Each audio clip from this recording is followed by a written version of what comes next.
जिधर सब है अपने अपने यहाँ। कितने चेहरे इस शहर में, यादों के लम्हे इस शहर में गुजरे हैं, यादों के लम्हे।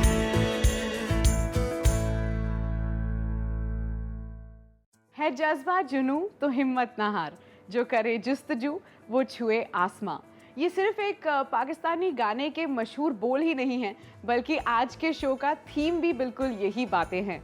क्योंकि आज हमारे इस पाकिस्तानी स्पेशल एपिसोड में ऑफ सलाम नमस्ते यूएई हमारे गेस्ट्स आपको करेंगे दिल से इंस्पायर। आज की हमारी पहली गेस्ट हैं सारा भट्टी, a young Pakistani girl born and brought up UAE में ही। She's an entrepreneur by profession, लेकिन दिल से हैं आर्टिस्ट। इन्होंने अपने पैशन को ही बना लिया है अपना profession. And Sara is now best known for her custom-made hand-painted shoes. इनका unique blend of art and fashion बनाता है इनके hand-painted shoes को काफी awesome। और जब मुझे मिला मौका इतनी talented artist से मिलने का, तो मैंने सोचा, well, it's about time for me to learn a trick or two too. Let's welcome on our show today, Sara Bhatti. Thank you for coming to Salam Namaste UAE. Thank you. तो मुझे सबसे पहले बताइए कि आपने जब सोचा था कि मैं I'm going to do more art than anything else in life, तो उस वक्त में कभी ऐसा सोचा था कि यार पता नहीं if I'm going to be able to do this as a professional thing या सिर्फ हॉबी था, क्या था नहीं, ये? उस वक्त सिर्फ हॉबी था और मैं इतनी अच्छी भी नहीं थी, लेकिन like I am self taught और सिर्फ प्रैक्टिस कर रही थी और अलग अलग चीज़ें ट्राई कर रही थी। और बहुत सारे मैंने मीडियम्स ट्राई किए, पहले पेंटिंग और फैब्रिक पेंटिंग एंड स्टफ, लेकिन मुझे कुछ यूनिक करना था, समथिंग डिफरेंट जो लोगों को अच्छा भी लगे, और फिर मैंने शूज़ स्टार्ट किया। तो जब आपने पहली बार सोचा था कि मुझे इसको प्रोफेशनली करना है, उस टाइम पे ऐसा कुछ था घर वालों की ओर से कि पढ़ाई पे जोर दो? नहीं, बिल्कुल भी नहीं था। घर वाले बहुत सपोर्टिव हैं और वो चाहते कि मैं लाइक आर्ट में जाऊँ। और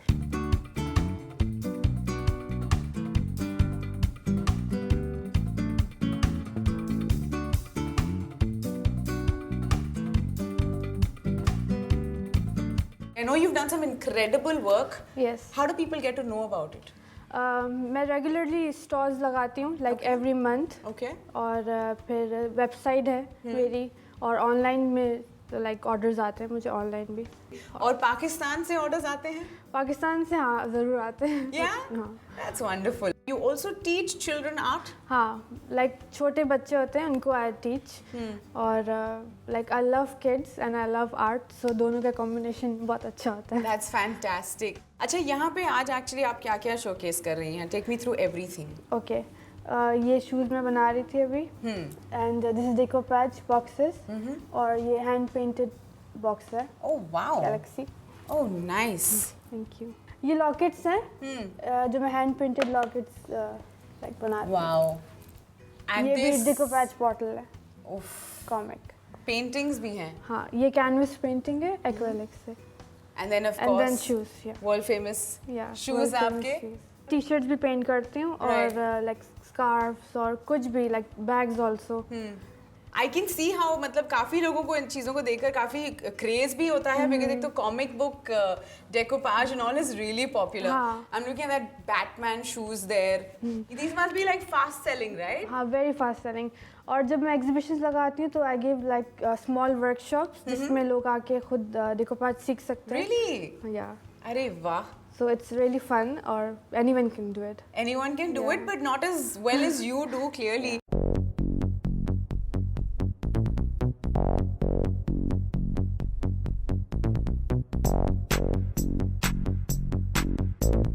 ऐसे मैंने सोचा नहीं था कि मैं कभी आर्टिस्ट बनूंगी बड़े होके, और फिर मैंने पढ़ाई स्टार्ट कर ली, उसमें मैं बिजी हो गई, और छोड़ने के बाद आई रियलाइज्ड कि मैं एज अ जॉब पर्सन नहीं हूँ, और मुझे अपना खुद का कुछ करना है, तो इसलिए फिर मैंने सोचा कि I should do art. Job person नहीं हो, ये आपको क्यों ऐसा लगा कि मैं जॉब पर्सन नहीं हूँ, कि मैं 9 to 5 कैटेगरी में हाँ, नहीं, ये उसमें आपको क्यों फिट नहीं लगा? आती हूँ मैं। हाँ, ये आपको क्यों लगा था? क्योंकि जो आर्टिस्ट होते हैं वो उनका अलग ही लाइक ड्रीम वर्ल्ड होता है, और ये सब में एडजस्ट नहीं कर सकते। जी, ये जो डेडलाइंस हाँ, और टारगेट्स deadlines, और हाँ, टाइम पे पहुंचो, हाँ, नहीं हो रहा नहीं था। हो रहा था।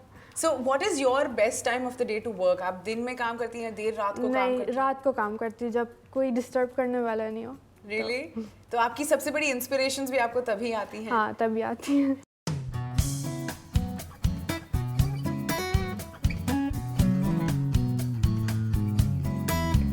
सारा, अब एक चीज तो कंफर्म हो गई है आज कि आपने बहुत अच्छा किया, 9 to 5 जॉब नहीं किया। Do you ever feel like कि यार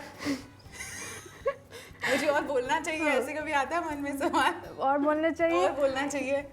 हाँ, आता है, क्योंकि बहुत जगह ऐसा होता है कि मुझे अपने आप को एक्सप्लेन करना पड़ता है, और स्टॉल्स में भी खड़े होके लोगों को बताना पड़ता है कि ये Exhibitions हैंड में, पेंटेड हाँ है, जी। ये वाटर प्रूफ है, और ये वो, तो उसमें मुझे थोड़ा सा होता है कि तो मन मुझे- नहीं करता बातें करने का? नहीं, मैं शुरू से भी बिल्कुल बातें नहीं Shy करती हो? थी, शाय। So sweet. Okay, so I'm gonna try you a little bit. ऐसा करते हैं कि मैं आपका जॉब इंटरव्यू कर रही हूँ और ठीक आपने है। जवाब देने हैं मुझे। आपने मुझे कन्विंस करना है। कन्विंस अभी से मैं कह रही हूँ कि आप नहीं हायर करेंगे मुझे। ट्राई करते हैं, ओके? ठीक है। ऑलराइट, आपका नाम? सारा। पूरा नाम?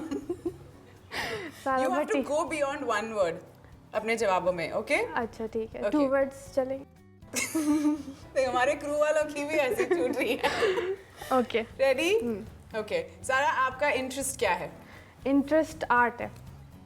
इंटरेस्ट आर्ट है। 3 वर्ड्स पे पहुंचे हैं, वेरी गुड। ओके, आप कहाँ की रहने वाली हैं? मैं पाकिस्तान कराची की।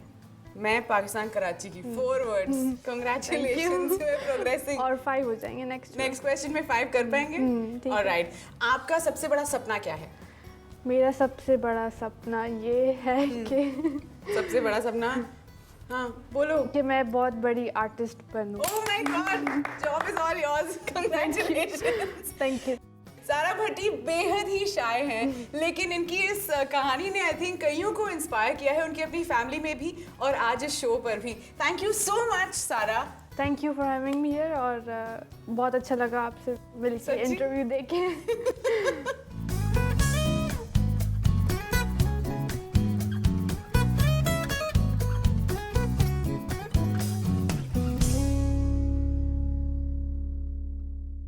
कमिंग अप नेक्स्ट ऑन सलाम नमस्ते यूएई, हम मिलने वाले हैं एक ऐसे कपल से जिन्होंने अपनी बच्ची जारा को बढ़ते हुए तो नहीं देखा, लेकिन जारा की मदद से अब कई और बच्चों को फिर से जीने का मौका मिल रहा है। और उसके बाद हम चलेंगे पाकिस्तानी क्विजीन को एंजॉय करने right here in the heart of Dubai. यादों के लम्हे,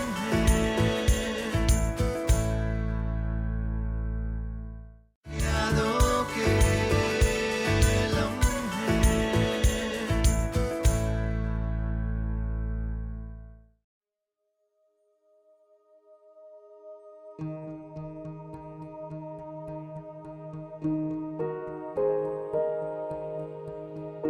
We now have 3 beautiful children. But I do tell everybody I'm a mother of 4. When Danny and I got married, right from the beginning, we were always very passionate about adopting from Pakistan. We adopted Zara from Pakistan when she was newborn, and within 3.5 months after bringing Zara back to Dubai from Pakistan, she died. So how old was Zara when you first met her? Well, my in-laws, Akbar's parents, were at the hospital and they got her within an hour old. They got her, she was abandoned in the hospital, and we were on a plane flying into Pakistan. Right. So we must have held her at about 2 hours old, 3 hours old.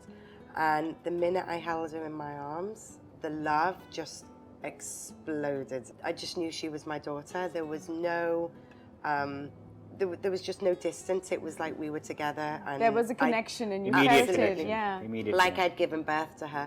just around the 3-month mark where it started to really, You noticed something that tipped you off. yeah, that something wasn't right. Okay. It's something we maybe needed a more full-on check. The doctor needed to tell us more because it was just, it didn't feel right. She was a little weak, went to the doctor. He prescribed some medicine.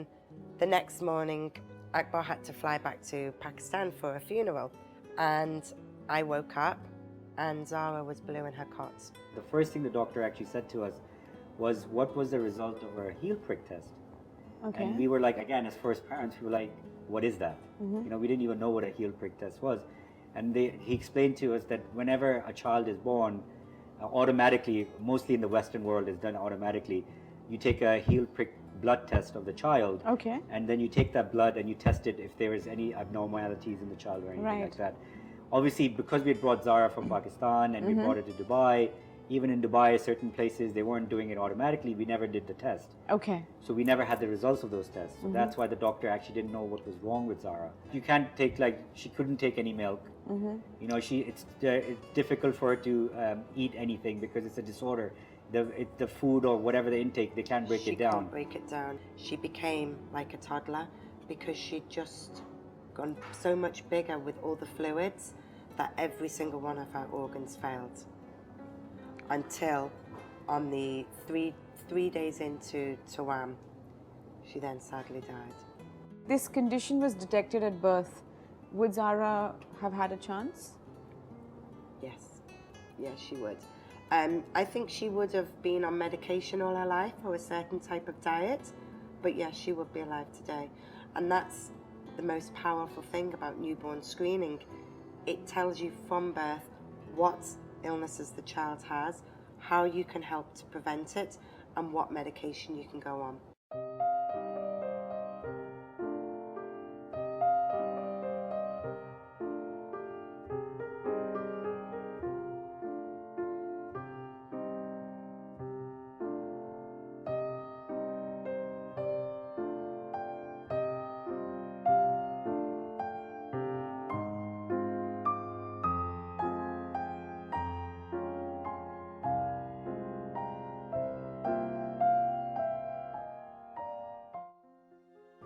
So what was it that brought you to creating the ZB Foundation? One of the things that made us, kept making us coming back to was the newborn screening. And we kept focusing on that. And then suddenly we were like, you know what? Zara didn't get that chance. And especially in places like Pakistan and India, a lot of children don't get that chance. So maybe we should do a little bit more research into newborn screening and find out what's going on. And so we started doing research, and that's when we realized that it's, in Pakistan, for example, is non-existent. Right. And that's where the idea came from. We were like, okay, let's do this. Let's create something. Let's create a charity which focuses on newborn screening. Right. So we did all our research and we found out that there was a company in Finland called Perkin Elmer who supplies globally the newborn screening, the machines. Okay. So we contacted them and straight away they were, we're here to help you. Whatever you want, we'll help you. We don't have any machines in Pakistan. We've been trying to get into Pakistan. If you can do it, we're there. We will give you a machine. We will give you the training, anything you want. So the ZB Foundation now has been around since? Well, about 2012, but again, it was a very slow process. So only recently did we actually get our machine into Pakistan. Great. Because once we set up the foundation, we then need approval for the machines. Right. And that took a long time. Once you get it, the government involved, they can then mandate it across the country, and that's how Correct. it should be done. So we're working towards that. So it's going to be a long journey, but like Danny said, when you have an angel supporting you, it makes it so much easier. Our very first baby that we actually tested via the ZB Foundation, it was their third baby, and their third one that they lost at about 2 weeks old. And they didn't know why their baby kept dying. They kept having children and they kept passing away, and they didn't know, and the doctor couldn't tell them until they took a newborn screening test. Right. And then they said both the parents have a type of disease that's obviously going It's in. hereditary and Yeah. it's So a once they genetic saw disorder. once they saw the result, our doctor basically said to the parents, "I'm afraid you can't have children." that was our very first baby we ever tested. So it just shows that it's needed in Pakistan, and the only way we can do it, because currently through charity and our friends and family and creating different programs, we're creating, raising the money, but we need a lot more to do what we want to do. We're currently in Islamabad, we want to be in Peshawar, we want to go to Karachi and Lahore. There's so much scope for us, but we can only do that with funding. Daniel, did you ever imagine that you would have such a heart for Pakistan? No. No, I mean, obviously I met Akbar and then he introduced me to Pakistan, and I have a great network of friends here, but I never knew my heart would be with Pakistan the way it is now, because that's where my daughter was from. Tell me this though, how do people support the ZB Foundation? Is there anything that you're looking for? We need help supporting with the educational side and also funding. And again, that's just contact us directly. We have all our auditor statements, we have our license, everything is there. So we're very transparent with what we do. But now we just need, the more money we get, the more babies we can save, and we want to bring in more machines. All right. The ZB Foundation was born out of the Naqvi's personal grief, and it's an incredible journey of hope against all that tragedy, in the midst of all that hopelessness. Well, that one flickering flame that couldn't stand the storm withered, but it made sure that it gave light to many others along the way. Thank you so much for watching Salam Namaste UAE. देखते रहिए ऐसी ही और inspirational कहानियों के लिए।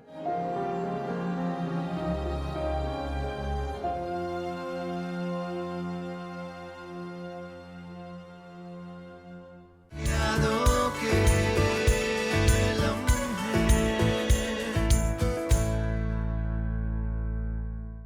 यादों के लम्हे।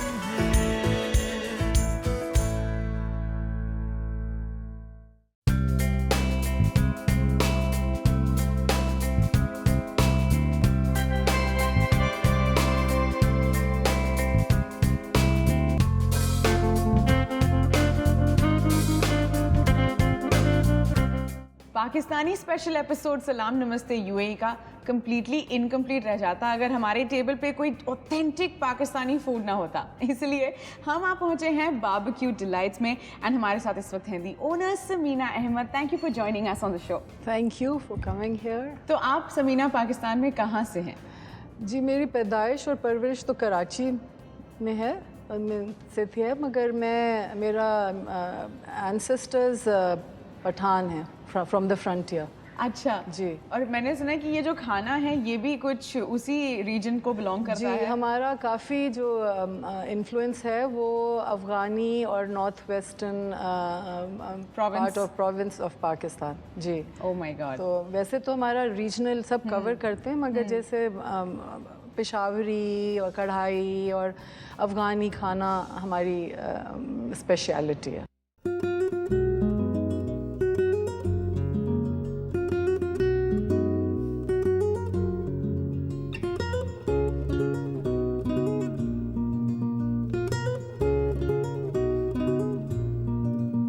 तो समीना, सबसे बड़ी कॉम्प्लीमेंट कौन सी है जो आपको मिली है अब तक? जैसा आपने अभी कहा कि जब लोग कहते हैं कि हम पाकिस्तानी खाना खाना चाहते हैं तो बारबेक्यू डिलाइट्स, तो वो बहुत बड़ा कॉम्प्लीमेंट है। हम बहुत खुश होते हैं जब ऐसी बात सुनते हैं। और फिर हमें जैसे BBC good food award Indian Pakistani restaurant का मिला, और That's a big one. और ज़गाट का most popular restaurant across all categories. Wow. तो that was a huge compliment. Well, it's rightfully deserve. वैसे आई वाज नोटिसिंग आप कुछ अलग सा ही पी रहे हैं। क्योंकि मेरा गला ख़राब है, तो ये हमारी मोरक्कन टी है, क्योंकि जैसे मैंने आपको कहा कि हम रीजनल चीज़ें भी तो हमारे पास इंक्लूड की हैं। जी, तो पेशावरी कहवा, और फिर हमारे पास ये मोरक्कन जो मेरा पर्सनल फेवरेट है, और क्योंकि मुझे बहुत पसंद है जिस तरह से ये सराही से जैसे वो ऑलमोस्ट निकल रहा है। काफ़ी हेल्दी भी ड्रिंक्स और भी हैं जो कि हम सर्व करते हैं। ये मोरक्कन टी।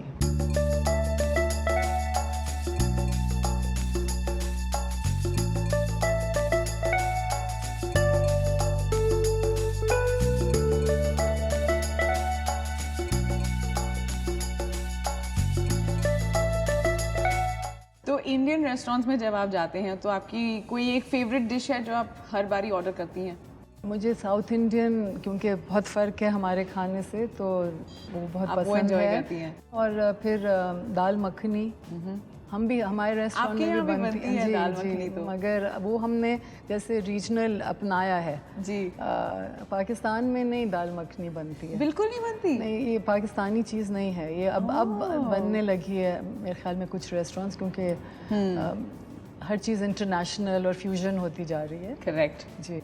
अच्छा, तो फिर जब फेस्टिवल्स होते हैं बड़े वाले जैसे कि ईद, तो उस वक्त आप क्या यहाँ पर अलग सा करती हैं? हर त्यौहार पे, ईद, क्रिसमस, वैलेंटाइंस डे पे भी तो Really? हमारा सजावट भी और बुफे स्पेशल होता है। तो हर फेस्टिवल के लिए हमने फ़र्क रखा हुआ है। आई थिंक खाना एक ऐसी चीज़ है जो फैमिलीज या बड़े ग्रुप्स दोस्त इकट्ठे मिलके जब उसको एंजॉय करते हैं तो अलग ही कुछ फ्लेवर आता है, अलग ही टेस्ट होता है खाने में। जी जी हाँ, और ये है ही रेस्टोरेंट हमारा जो है फैमिली ओरिएंटेड रेस्टोरेंट है। और बच्चे लेके लोग अपने आते हैं, फैमिलीज आती हैं, बड़े ग्रुप्स आते हैं। तो that was the whole idea, because हमें ये लगता था कि इस चीज़ की कमी है दुबई में, कि अच्छे एटमॉस्फेयर में बैठ के आप अच्छा खाना खाएं। Absolutely. I think you've done all of that really well and the food is delicious. अब desserts की बारी। जी।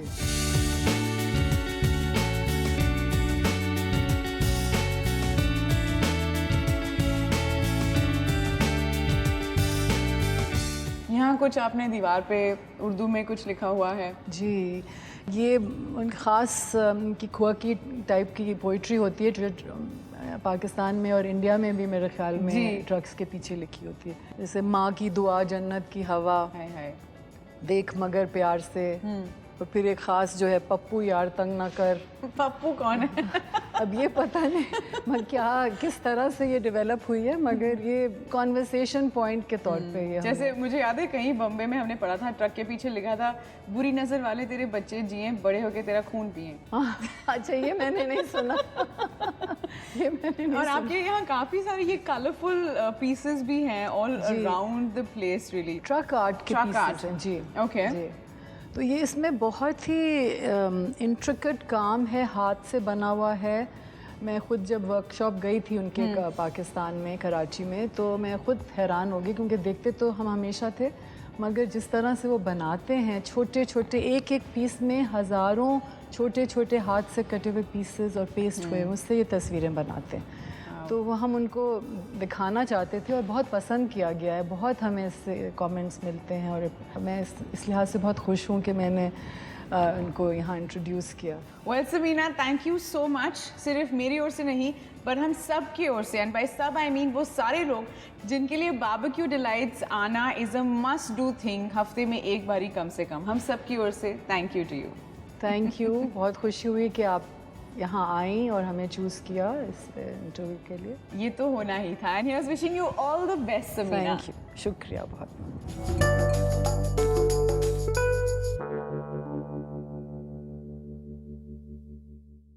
सलाम नमस्ते यूएई पर आज का ये एपिसोड यहीं खत्म होता है, लेकिन it's time for what do we know and what have we learn. The top 3 things जो आज हमने शो से सीखी वो ये हैं। सबसे पहली चीज़ तो ये कि follow your dreams, follow your passion, because you never know when you are going to start inspiring others to do the same. दूसरी बात और बहुत दिल से निकली हुई बात ये है कि जब आपको ऐसा लगे लाइफ में कि सब कुछ खत्म हो चुका है, you've lost everything that matters, don't lose hope because you can still turn things around and do something जिससे और लोगों की मदद हो सकती है। तीसरी बात and very important, पप्पू यार तंग ना कर। This has been a super fun, super entertaining and enlightening episode, our Pakistani special episode of Salam Namaste UAE. हम दोबारा मिलेंगे right here, same place, same time. तब तक के लिए अपना ख्याल रखिएगा।